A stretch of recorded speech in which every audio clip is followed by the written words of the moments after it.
الحمد للہ رب العالمین الصلاۃ والسلام علی رسول الکریم فاعوذ باللہ من الشیطان الرجیم بسم اللہ الرحمن الرحیم۔ سورہ النساء کی ہم نے 83 تک پڑھ لیا تھا۔ آج ہم 84 یعنی 84 نمبر آیت سے شروع کریں گے۔ آپ لوگوں کو یاد ہوگا کہ پیچھے ایک جہاد کا حکم تھا آیت 75 میں کہ تمہیں کیا ہے کہ تم کیوں نہیں نکلتے جبکہ کمزور لوگ دعائیں کر رہے ہیں کہ یا اللہ ہمارا کوئی سازگار بنا دے۔ اور پھر منافقین کی بات زیر بحث آ گئی تھی کہ یہ تو نہیں نکلیں گے، موت سے ڈرتے ہیں، لوگوں سے ڈرتے ہیں۔ اور پھر ان کی ایک اور پہلو بتایا کہ نبی کریم صلی اللہ علیہ وسلم کے سامنے کچھ باتیں کریں گے، گھر جا کر پھر اور طرح کی باتیں کریں گے۔ اور ان کا خیال ہے کہ کچھ حکم نبی کریم صلی اللہ علیہ وسلم دے دیتے ہیں، کچھ اللہ تعالیٰ دے دیتے ہیں، تو جو اللہ تعالیٰ دے دیتے ہیں وہ بڑے ٹھیک رہتے ہیں، اور جو نبی کریم صلی اللہ علیہ وسلم دیتے ہیں نعوذ باللہ وہ ناکام ہو جاتے ہیں۔ یہ پوری ان کی بات زیر بحث آ گئی۔ تو اب ظاہر ہے کہ جہاد کا حکم ہے اور کچھ لوگ جانے کو تیار نہیں ہیں اور کچھ لوگ جانے کو تیار ہیں، تو اس کو پس منظر میں رکھتے ہوئے کہا کہ فقاتل فی سبیل اللہ۔ نبی کریم صلی اللہ علیہ وسلم سے فرمایا کہ آپ اللہ کی راہ میں جنگ کے لیے نکلیں، جہاد کریں آپ۔ لا تکلف الا نفسک، آپ کے علاوہ آپ کے اوپر کسی اور کی ذمہ داری نہیں ہے، کسی یعنی کوئی اور مکلف ہے یا نہیں ہے، آپ اپنے طور پر مکلف ہیں، آپ نکلیے بس۔ یہ اب دو طرح کی باتیں یہاں سوال پیدا ہو جاتا ہے۔ ایک یہ کہ کیا جہاد کا حکم صرف نبی کریم صلی اللہ علیہ وسلم کو تھا یا معاملہ کچھ اور ہے؟ ایک طریقہ ہوتا ہے کہ ابھارنے کے لیے بھی ہم اس طرح کی بات، بھئی ان کو چھوڑیے، آپ کریں اپنا کام، ٹھیک ہے، اس طرح کا اسلوب بھی ہو سکتا ہے۔ اور یہ بھی اسلوب ہو سکتا ہے کہ واقعتاً صرف آپ کے لیے یہ حکم تھا۔ تو یہ ہمیں معلوم ہے کہ مومنین کو بھی حکم دیا گیا تھا، ان کو اگر وہ نہیں نکلے تو جیسے غزوہ تبوک میں 3 صحابہ کو پھر سخت قسم کی توبہ کا بھی پروسیس میں سے گزارا گیا۔ وہ سارا کچھ جو ہے وہ پھر واضح کرتا ہے کہ نہیں، جہاد کا حکم نبی کریم صلی اللہ علیہ وسلم کو بھی تھا، صحابہ کو بھی تھا۔ اور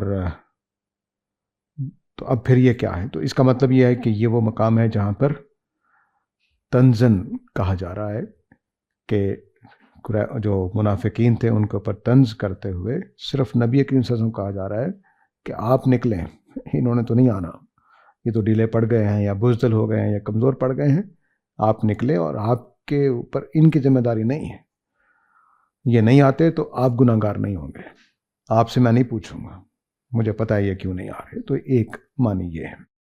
تو فقاتل فی سبیل اللہ، اللہ کی راہ میں جہاد کیجئے، قتال کیجئے۔ لا تکلف الا نفسک، اور آپ کے سوا آپ کے اوپر کسی کی ذمہ داری نہیں ہے، یعنی یہ جائیں نہ جائیں آپ کو نہیں پوچھا جائے گا، آپ نہیں جائیں گے آپ کو پوچھا جائے گا، یہ مطلب ہے۔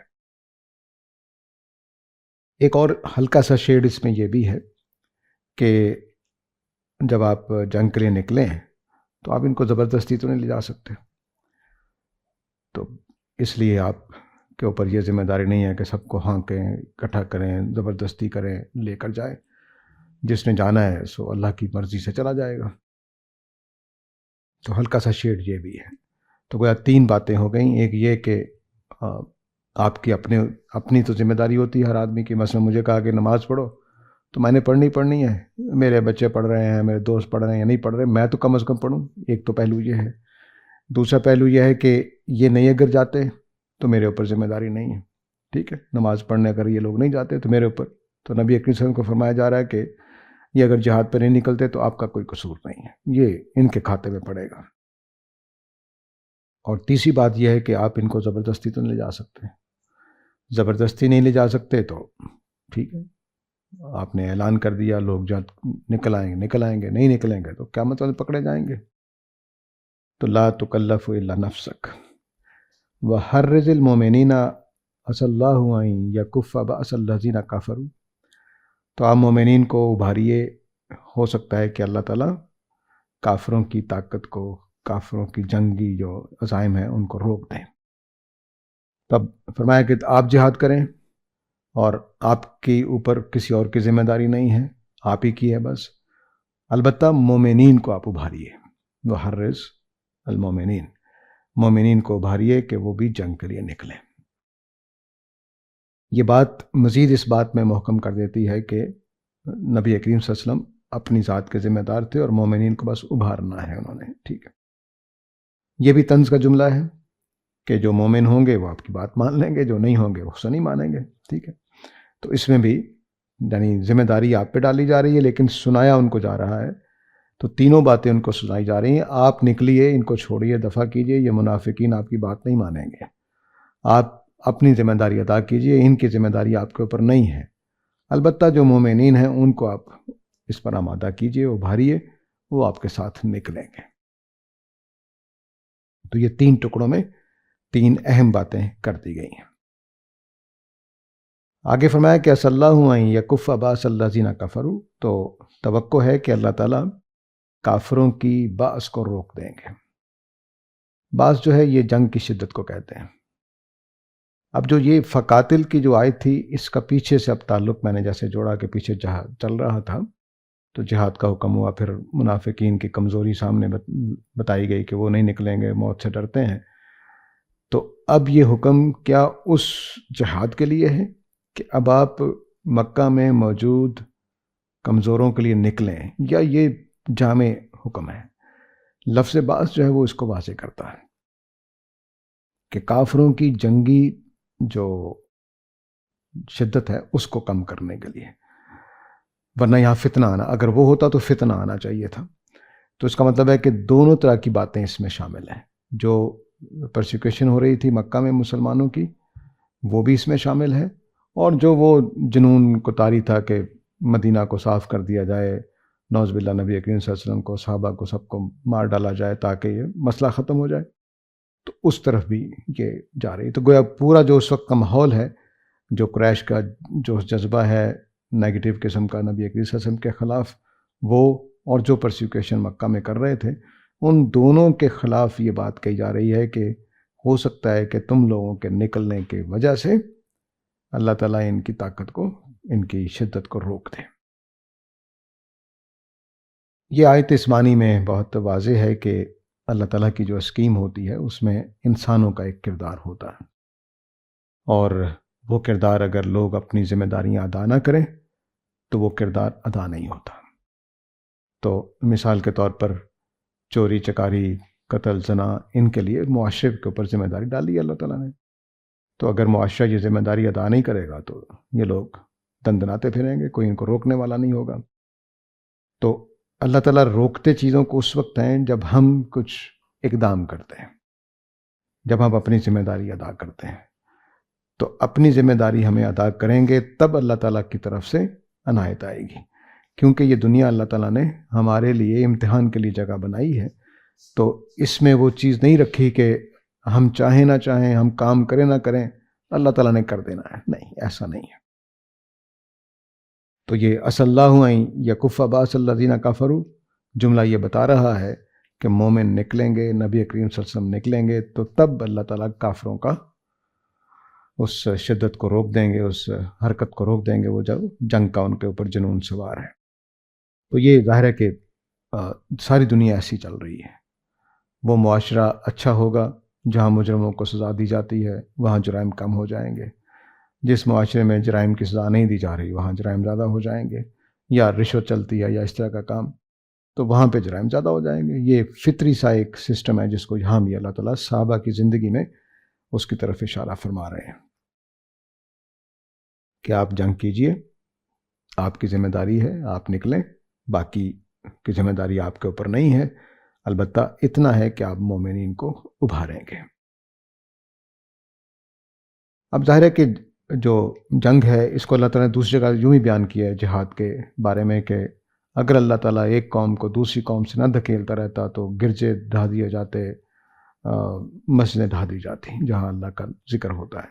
تو ایک قوم کے مقابلے میں دوسری قوم اللہ تعالیٰ اٹھاتے رہتے ہیں تاکہ بیلنس قائم رہے. نقصان تو اس میں بھی ہوتا ہے، مسجدیں اس میں بھی گرتی ہیں، لیکن پھر بھی ایک ڈر ہوتا ہے کہ ہم جائیں گے تو یہ ہو جائے گا، جائیں گے تو یہ ہو جائے گا.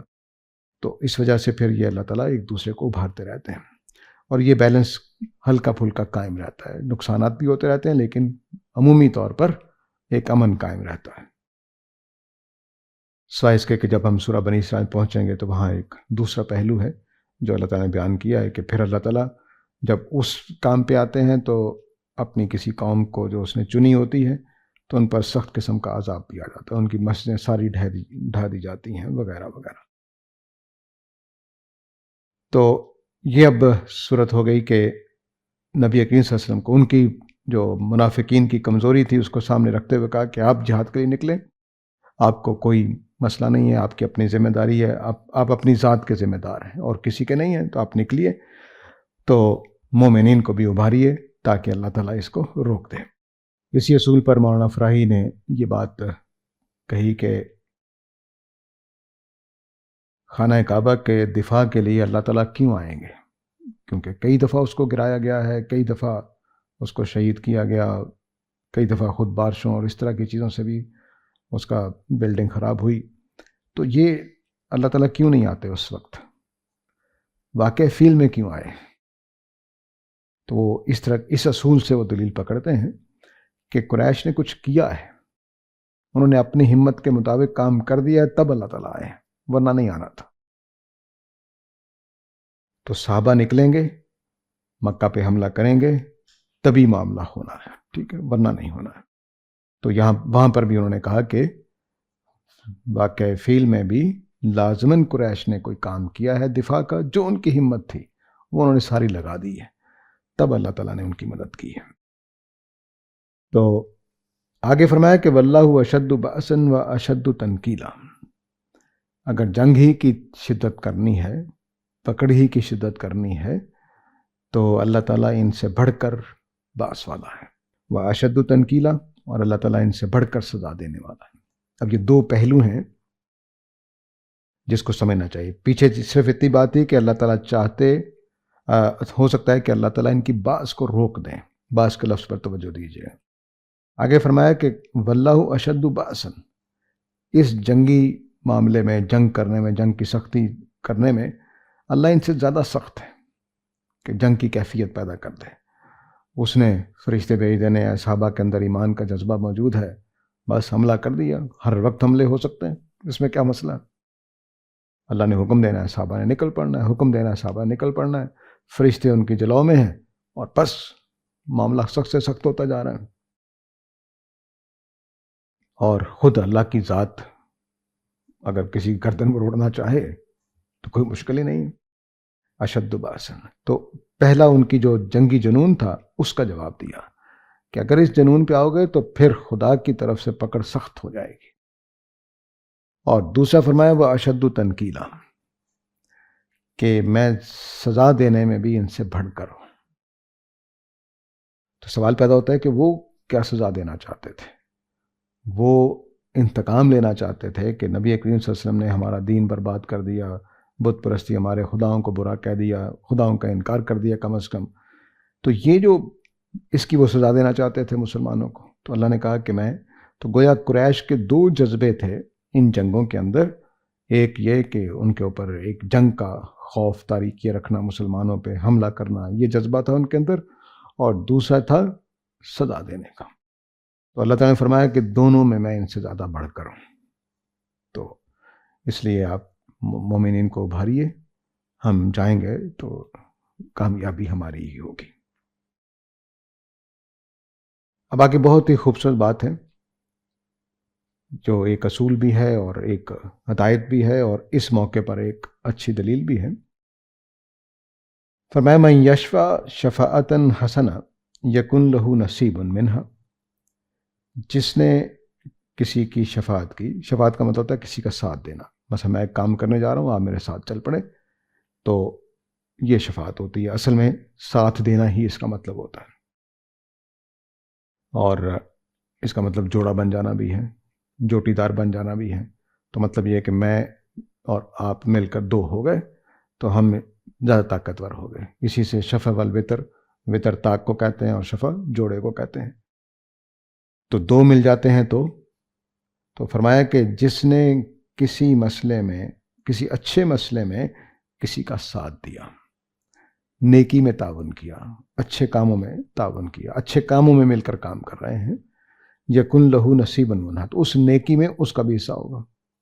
یعنی نیکی میں کرنے جا رہا تھا یا آپ کرنے جا رہے تھے اور میں آپ کے ساتھ چل پڑا، تو مجھے اپنا حصہ مل جائے گا، آپ کو اپنا حصہ مل جائے گا.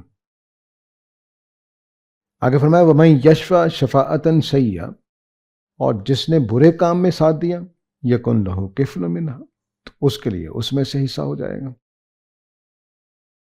وَكَانَ اللَّهُ عَلَىٰ كُلِّ شَيْءٍ مُقِیتًا، اور اللہ تعالیٰ تو ہر چیز کے اوپر پوری قدرت رکھنے والے نگران ہیں. مقیت کا مطلب اللہ کے ساتھ جب آتا ہے تو اس میں نگرانی کا مفہوم اور قدرت کا مفہوم اور حقوق کی پاسداری کا مفہوم پیدا ہو جاتا ہے. مقیت کا اصل مطلب ہے خوراک فراہم کرنے والا، غذا فراہم کرنے والا. تو اللہ تعالیٰ ہر چیز کا پرووائڈر ہے، نگران ہے، تو اللہ کی وجہ سے نگران کے مفہوم آ گیا اس میں. تو پرووائڈر ہے تو اس نے نیکی کا اجر بھی دینا ہے، برائی کی سزا بھی دینی ہے.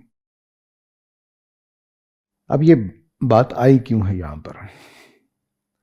پہلے اصول تو واضح ہے کہ جس نے برائی میں ساتھ دیا وہ اس کو برائی میں سے حصہ مل جائے گا، جس نے نیکی میں ساتھ دیا اس کو نیکی میں سے حصہ مل جائے گا. یہ اصول واضح ہے. اسی اصول پر ہمارے ہاں ایک اصول فقہ میں چلتا ہے جس کو کہتے ہیں کہ تعاون علی الاسم، گناہ میں ساتھ دینا، تعاون کرنا. تو ہمارے ہاں سود کی اور بینک کی ملازمت میں جب یہ فتویٰ پوچھا گیا علماء سے تو انہوں نے یہی کہا کہ یہ تعاون علی الاسم ہے، کہ سود کے کام میں تعاون ہے، اس لیے یہ حرام ہے. وہ یہیں سے اصول نکلا ہوا ہے اسی آیت سے کہ اگر کوئی آدمی برائی میں ساتھ دے گا تو وہ اس کے کھاتے میں لکھی جائے گی. تو جو مثال کے طور پر میں چور ہوں، چوری کا پروگرام بنایا میں نے اور آپ نے میرا ساتھ دیا، صرف اتنا کہ باہر نگرانی کر رہے ہیں، کوئی ہاتھ تو نہیں رہا، تو آپ اس چوری میں حصے دار ہیں. ٹھیک ہے، تو یہ وہ چیز ہے جس کو یہاں بیان کیا گیا. تو چنانچہ وہ چور جو چوری کر رہا تھا اس نے جو کمایا وہ بھی حرام، اور جو اس نے نگرانی کرنے کا کچھ معاوضہ دیا وہ بھی حرام، کیونکہ وہ چوری سے دونوں نے کمایا، دونوں نے چوری میں ایک دوسرے کا تعاون کیا. تو یہ اصول واضح ہے، اس میں کوئی شبہ نہیں. اب یہاں کیوں بیان کیا ہے؟ یہاں اس لیے بیان کیا ہے کہ جہاد میں جو نبی کریم صلی اللہ علیہ وسلم کو فرمایا کہ آپ ان کو ابھاریں جہاد پر، ذمہ داری آپ کے اوپر ہے. آپ نے مومنین کو بچانا ہے، وہاں جا کر کافروں کا منہ توڑنا ہے. تو مومنین کو اس کے لیے ابھاریں. مومنین کس اصول پر ساتھ دیں گے؟ وہ اس اصول پر ساتھ دیں کہ اگر جہاد میں کرنے جا رہا ہوں، میرے اوپر فرض نہیں ہے، لیکن میں نے جو تعاون کر سکتا ہوں کر دوں. تو کوئی پیسہ دے رہا ہے، بوڑھا آدمی ہے، جہاد میں نہیں جا سکتا، اس نے کہا جی میں 200 تلواریں آپ کو دیتا ہوں، میرے پاس 20 گھوڑے ہیں جی آپ لے جائیں، میرے پاس 10 اونٹ ہیں جی فوجیوں کے کھانے کے لیے کام آ جائیں گے، وغیرہ وغیرہ.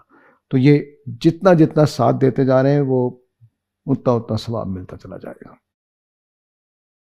تو جہاد پہ ابھارنے کے لیے یہ اصول دیا گیا ہے. جو بھی کام نیکی کا ہو رہا ہو اس میں ہم اگر تعاون کر دیں تو بس وہ ہمیں حصہ مل جائے گا. نبی کریم صلی اللہ علیہ وسلم نے ایک اور اس میں شیڈ ایڈ کیا جو آپ کی ذہانت اور آپ کی فطانت اور کلام کے اندر جو چھپی ہوئی باتیں ہوتی ہیں ان کو پکڑنے کے لیے جو صلاحیت چاہیے وہ نبی کریم صلی اللہ علیہ وسلم کے، میں نے پہلے بھی کئی دفعہ عرض کیا ہے کہ نبی کریم صلی اللہ علیہ وسلم جب معنی پکڑتے ہیں آیت کے تو حیرت ہو جاتی ہے کہ یہ کہاں تک سوچتے تھے. آپ نے فرمایا کہ وہ آدمی بھی ثواب ملے گا جس نے نیکی کی طرف رہنمائی کی. وہ شامل ہو گیا نا، اس میں رہنمائی کر کے وہ شامل ہو گیا. تو میں نے آپ سے پوچھا نماز کیسے پڑھنی ہے، آپ نے کہا نماز ایسے پڑھو. تو آپ نے کیا کیا؟ میری نماز پڑھنے کے شوق میں آپ نے میرا ساتھ دیا ہے، نیکی کا ثواب ملے گا. تو اتنی باریک چیز نکال کر آپ لے آئے ہیں کہ سکھانے والا اور تعاون کرنے والا اور سمجھانے والا اور رہنمائی کرنے والا وہ بھی اسی میں آ جائے گا. تو اب یہ جو اصول ہے، یہ اصال ثواب بھی کا جو اصول ہمارے ہاں غلط طریقے کا بنا لیا گیا. اصل اصال ثواب یہ ہے کہ آپ نے جتنا کسی کام میں تعاون کر دیا وہ آپ کے حصے میں لکھا جائے گا.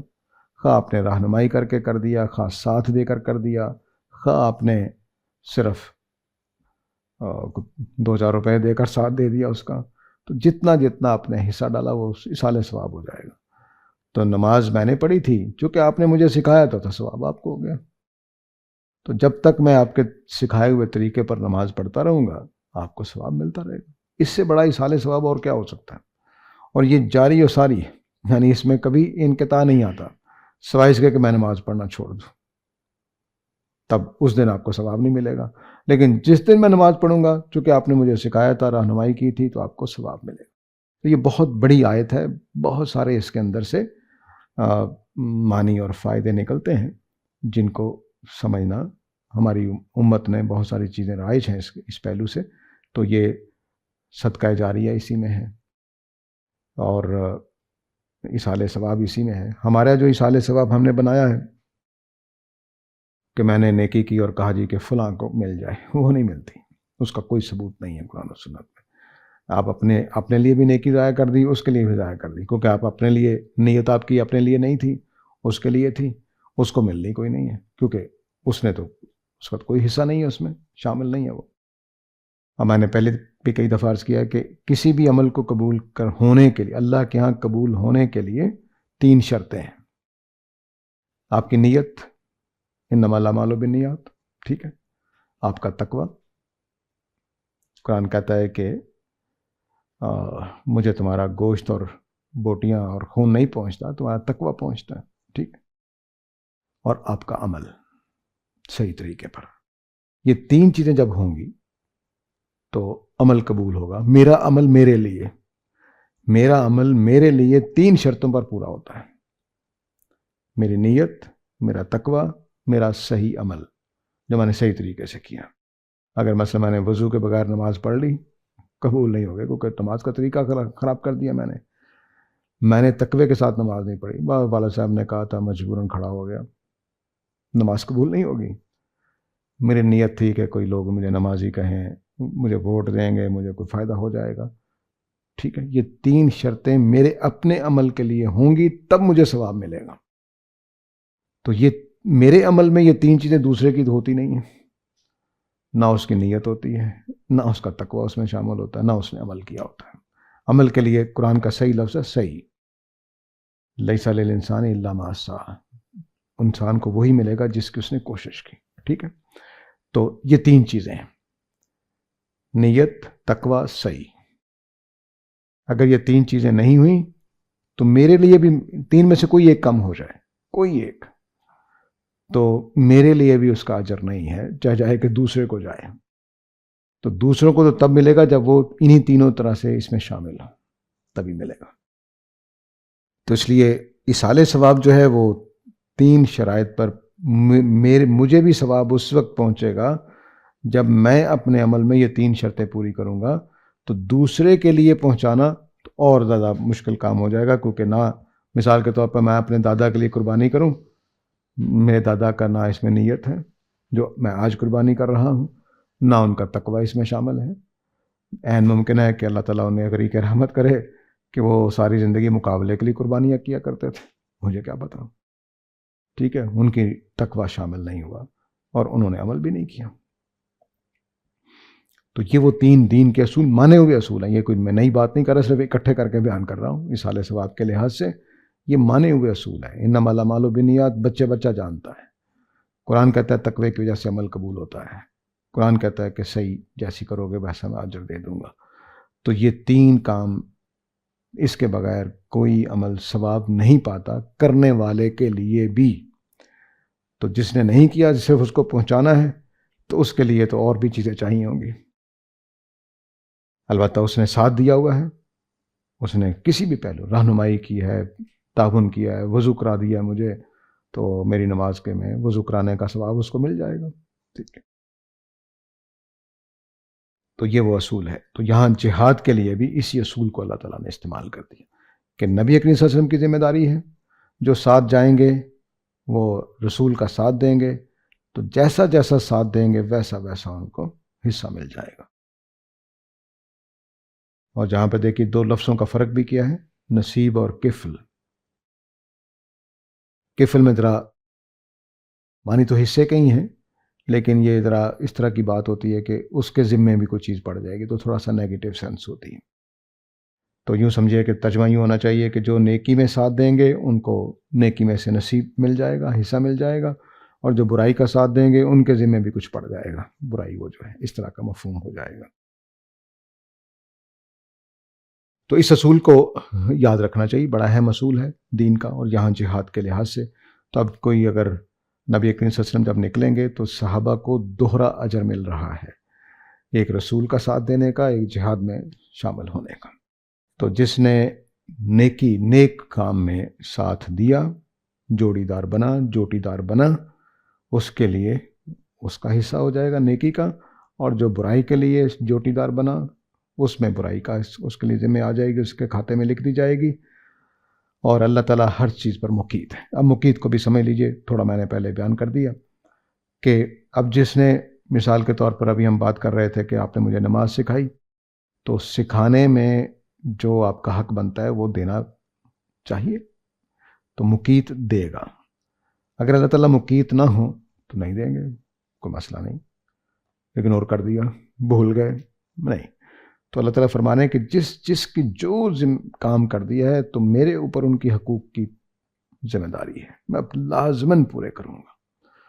تو اگر اس کو قرآن میں آخر جا کر بیان کیا کہ جس نے ذرہ برابر نیکی کی ہوگی وہ بھی سامنے آ جائے گی، ذرہ برابر برائی کی ہوگی وہ بھی سامنے آ جائے گی، تو آپ حیران رہ جائیں گے قیامت والے دن کہ میں نے وہ جو اس موقع پر صرف خاموشی اختیار کر لی تھی، میں جھوٹ کا کیوں ساتھ دوں۔ تو مقیت کا مطلب یہ ہے کہ اللہ تعالیٰ ذمہ دار ہے ہماری تمام نیکیوں کے ثواب دینے کے اور ہماری تمام برائیوں کی سزا دینے میں، وہ یہ کر کے رہیں گے۔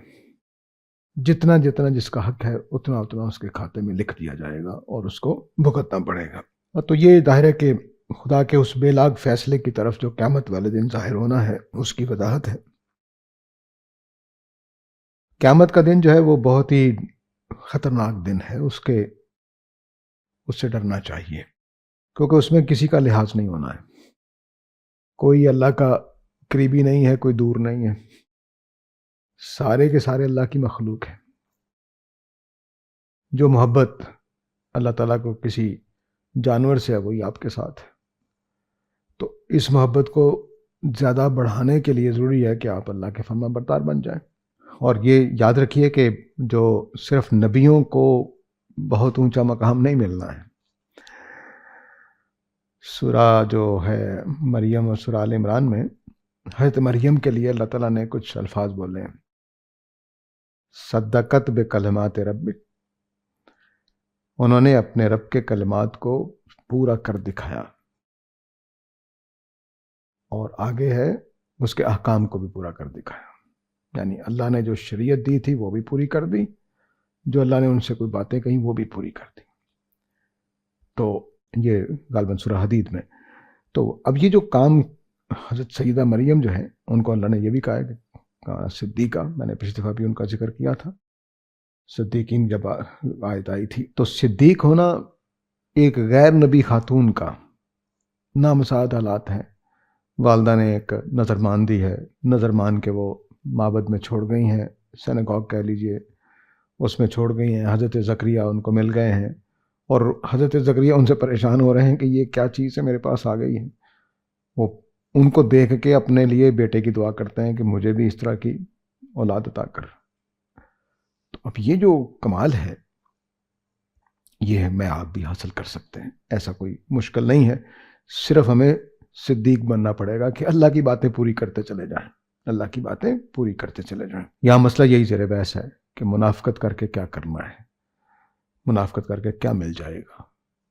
اللہ کے پاس پہنچنا ہے، اور وہ آگے اللہ تعالیٰ بیان بھی کر رہے ہیں اسی بات کو، جو مضمون جس طرف جائے گا تو وہ خود بخود چلتا چلا جائے گا۔ تو بہرحال میں اس تک جب وہاں آیت پہنچے گی تو پھر عرض کروں گا۔ تو پہلی بات یہ کہ نبی کریم صلی اللہ علیہ وسلم کو قریش مکہ جن لوگوں کو تنگ کر رہے تھے ان کو نکالنے کے لیے وہاں سے، اور دوسرا قریش کا منہ بند کرنے کے لیے جہاد کا حکم دیا گیا۔ اس جہاد میں کچھ منافقین نے کیل و کال کی اور کہا جی نبی کریم صلی اللہ علیہ وسلم جو ہے نا وہ ہر موقع پر جہاد کا حکم دے دیتے ہیں، نقصان ہو جاتا ہے تو ہم ان کا ساتھ نہیں دیں گے۔ اس کو اللہ نے بیان کیا کہ نہیں، آپ کے اوپر ذمہ داری آپ نکلیے، ان کو دفع کریں منافقین کو۔ اور پھر مومنین کو بارنے کے لیے اصول بتایا کہ اب رسول نکل رہا ہے، آ جاؤ، جس نے کوئی کمانا ہے وہ آ جائے۔ تو ان کے لیے ایک اصول دے دیا جو آپ کو ساری زندگی کے لیے کام آئے گا۔ آگے فرمایا وَإِذَا حُيِّجْتُم بِتَحِيَّةٍ فَحَيُّوا بِأَحْسَنَ مِنْهَا، اگر تمہیں آداب پیش کیے جائیں، سلام کہا جائے، تو اس کا جواب اس سے بڑھ کر بہتر دو، اور ردوہا، یا وہی کم از کم جواب دے دو۔ ان اللہ کان علی کل شیء حسیبا، بے شک اللہ تعالیٰ ہر چیز پر حساب رکھنے والے ہیں۔ اب پھر آپ کو ذہن میں آئے گا کہ یہ اچانک سلام دعا کہاں سے آ گئی۔ یہ آیت بہت ہی خوبصورت ہے، جس مقام پہ آ گئی ہے وہ اب میں کجمج بیان آدمی ہوں، اللہ تعالیٰ کی کلام کی خوبیاں بتا نہیں سکتا، لیکن اب دیکھیے کہ منافقین کی باتیں سننے کے بعد مسلمانوں کے دل میں ایک دوری پیدا ہوئی ہوگی، ٹھیک ہے، کہا کہ نہیں، جب بھی کوئی تمہیں سلام کہے تو اس کا بہتر جواب دو، ٹھیک ہے، یا کم از کم ویسا ہی جواب دے دو۔ تو مومنین کی تربیت ہو گئی۔ دوسرا پہلو دیکھیے کہ اگر میں مومن ہوں اور آپ نے مجھے سلام کہا، آپ بھی مومن ہیں، تو میں آپ اچھا سلام کریں گے، میں آپ کو اچھا جواب دوں گا۔ لیکن اگر آپ نے سلام کہا اور میں منافق ہوں، اچھا جواب دوں گا۔ ایک ایسی پکڑ کا پیدا کر دی اللہ تعالیٰ نے کہ اب منافقون جو ہیں وہ پریشان ہوں گے کہ اب کریں کیا۔ اگر کوئی مسلمان سلام کہتا ہے تو کیا ہم اس کو اچھا جواب دیں؟ اور اس نے صرف اتنا کہا السلام علیکم جی، آگے سے السلام علیکم ورحمۃ اللہ وبرکاتہ کہے گا منافق؟ یہ بالکل ویسا ہی حکم بن گیا جیسے وہ درود والا حکم ہے کہ مومنین جو ہیں وہ اللہ تعالیٰ اور فرشتے جو ہیں وہ اللہ پہ، اپنے رسول پہ رحمت نازل کر رہے ہیں، تو اے مومنین تم بھی اپنے رسول کے لیے رحمت طلب کرو، ٹھیک ہے۔ منافقین تو نہیں کریں گے۔ بالکل ٹھیک وہی فضا یہاں پیدا کر دی ہے کہ مدینہ میں منافقین موجود ہیں، کمزور مسلمان موجود ہیں، کمزور مسلمان سلام کر لیں گے، لیکن منافق نہیں کرے گا۔ منافق نہیں کرے گا تو اب آپ کا ڈھیلا سا جواب سن کر آپ کو پتہ چل جائے گا کہ یہ کون ہے، ٹھیک ہے۔ پھر آگے چل کر ایک اور مسئلہ زیر بحث آ گیا ہے، ٹھیک ہے۔ 94 میں جا کر ایک اور پہلو سلام کے حوالے سے زیر بحث آنا ہے، اس کی تمہید بھی اس کے اندر ہے۔ وہ یہ کہ جب جنگ کرنے جائیں گے مکہ میں اپنے کمزور مسلمانوں کے لیے یا میدان جنگ میں، تو وہاں اب ایک آدمی نے آپ نے سلام کہا، یہ جاننے کے لیے کہ یہ ہمارا ساتھی ہے کہ نہیں، اس نے آگے سے جواب دیا، اپنی ٹیم میں شامل کر لیں، لے کر آ جائیں، ٹھیک ہے۔ دوسری صورت یہ ہوگی کہ اس نے سلام کہہ دیا، تب پتہ چل جائے گا کہ ہمارا ساتھی مسلمانوں میں سے ہے، اس نے اچھے طریقے سے سلام کہا، تب بچا کر لے آئیں گے، ٹھیک ہے۔ یہ بھی ایک فضا بن گئی۔ اور تیسرا اس کے اندر جو فضا بنے گی وہ یہ کہ اگر کوئی سلام کر دے تو اس کو کافر سمجھ کے مارنا نہیں ہے۔ اگر کوئی سلام کر دے اور تم نے اچھا جواب دینا، اس کو مار نہیں دینا، اس کو کہ یہ جھوٹ کا سلام کر رہا ہے یا جھوٹا موٹا میں سلام کر دیا جان بچانے کے لیے، نہیں۔ کافروں پہ جب حملہ کرو تو ان میں سے اگر کوئی سلام کر دے تو یہ آگے چل کر مزید واضح ہو جائے گا آیت 94 میں جا کر، لیکن یہاں اس کی ایک طرح سے تمہید سی بن گئی ہے۔ تو ایک جملہ اتنے پہلو رکھ رہا ہے۔ یہ پہلو جو ہیں یہ ظاہرہ کے کلام کی اس پوزیشن کی وجہ سے ہے جہاں پر یہ آیت رکھ دی گئی۔ تو فرمایا کہ جب تمہیں کوئی آداب پیش کرے، سلام کرے، جو تحیت ہے وہ اصل میں اتحیات میں بھی ہم یہی لفظ بولتے ہیں، یہ گریٹنگز کے موقع کی چیز ہوتی ہے۔ کسی جگہ جائیں تو سلام دعا، ملاقات کے موقع پر کسی کو دیکھ کر جی السلام علیکم جی، صبح بخیر، شام بخیر، یہ جو جملے ہوتے ہیں یہ تحیت ہوتا ہے۔ تو فرمایا کہ جو کوئی دوسرا کہے اس کا اچھا جواب دو، اس سے بہتر جواب دو. تو یہ ایک سمجھ لیجئے کہ ایک اس کے اندر تدبیر بھی ہے، اس کے اندر پلاننگ بھی ہے، اس کے اندر دین کی تعلیم بھی ہے. ہماری امت نے اس سے پھر یہ حکم نکالا ہے کہ سلام کرنا تو سنت ہے لیکن جواب دینا فرض ہے اس آیت کی وجہ سے. وہ اسی آیت کی وجہ سے ہے کہ اللہ نے کہا کہ جب کوئی تمہیں سلام کرے تو اس جیسا یا ویس اس سے بہتر جواب دو. تو اس کو فرض، کیونکہ قرآن میں جب حکم آ جاتا ہے تو ہمارے فقہا اس کو فرض قرار دے دیتے ہیں. تو یہ وہ آیت ہے. آگے ان اللہ کان علی کل شیء حسیبا. اب سوال یہ پیدا ہو جاتا ہے کہ میں منافق نے سلام کہا ہے اور میں اس کو بڑا زبردست جواب دے رہا ہوں. تو اللہ نے فرمایا کوئی گھبرانے کی بات نہیں ہے، اللہ تعالیٰ ہر چیز کا حساب رکھتا ہے، تو اس کو سلامتی پہنچے گی نہیں جو جس معنی میں تم کہہ رہے ہو، اور قیامت والا دن معاملہ کر دیں گے تمہارا. تم نے ثواب حاصل کرنا ہے، اس کو پورا سلام کہہ دینا. ٹھیک ہے. ان اللہ علی کل شیء حسیبا. تو جو بھی اس وجہ سے کوئی منافقوں کو اگر فائدہ ہو رہا ہے تو تب بھی اللہ حساب رکھنے والا ہے. تمہیں کوئی نقصان ہو رہا ہے تو تب بھی اللہ حساب رکھنے والا ہے. گھبرانے کی بات نہیں ہے، اللہ تعالیٰ پورا حساب برابر کر دیں گے. جو تم لوگوں کو نقصان ہوگا اجر کی صورت میں قیامت والے دن مل جائے گا. جو ان کو فائدہ حاصل ہوگا اس عمل کا، منافقین کو، تو ان کے دنیا میں اللہ نے جو اجر دینا ہے اس کا حصہ بن جائے گا. ان اللہ کان علی کل شیء حسیبا. تو آگے وہ جو آیت ہے وہ ہے اللہ لا الہ الا ہو. پیچھے کہہ رہا تھا کہ آگے وہ بات آ رہی ہے کہ اس سارے کام کے پیچھے کہ حساب کتاب کہاں ہونا ہے، اور یہ جو نیکی کا ساتھ دینے کا اجر ملنا ہے وہ کہاں ملنا ہے، برائی کا ساتھ دینے کا سزا ملنی ہے وہ کہاں ملنی ہے، اور وہ کیوں ملنی ہے، وہ اگلی آیت میں فرمایا. اللہ لا الہ الا ہو. اللہ کے سوا کوئی الہ نہیں ہے. یہ بہت معنی خیز آیت ہے، لیکن مسئلہ وہی ہے کہ ہم کہاں تک اس کو سمجھیں، کیا کریں. لا یجمعنکم الی یوم القیامہ.